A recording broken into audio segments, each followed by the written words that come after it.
রিক্সা যাবে? হ জামু। স্যার আপনি টাকা পাইছেন? টাকাও পাইছি মানে? ওই যে কালকে আপনি আমার অটোতে উঠছিলেন না, ওঠানোর সময় যখন এই যে অফিসের সামনে নামলেন, আপনার এক বান্ডিল টাকা আমার রিক্সায় পইরা রয়েছিল। আপনার অনেক ডাকছি, আপনি হয়তো বা কোনো তাড়াঘরের মাঝখানে ছিলেন, চলে গেছেন। আচ্ছা আচ্ছা, তাই তো বলি, আসলে আমি আমার টাকাটা খুঁজছিলাম। আমি ভাবছিলাম যে আমার টাকাটা কোথায় পড়ে গেল। বাই দ্য ওয়ে, দাও টাকা দাও। টাকা তো আমি দিয়েছি, কেন আপনারা দেয় নাই? টাকা আমি পাবো মানে? কার কাছে দিছো? এই কি কইতেছেন?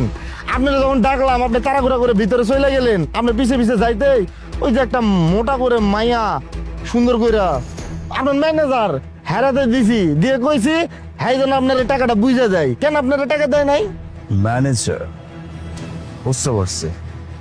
আচ্ছা, তুমি আমাকে ছোট্ট একটা হেল্প করতে পারবা? মানে একটা উপকার করতে হবে।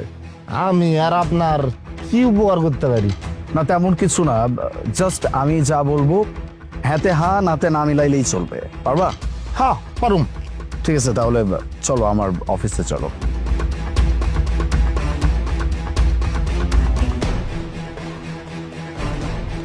আজকে মিটিং এ সবকিছু ডান। ম্যাডাম আমার চিনতে পারছেন?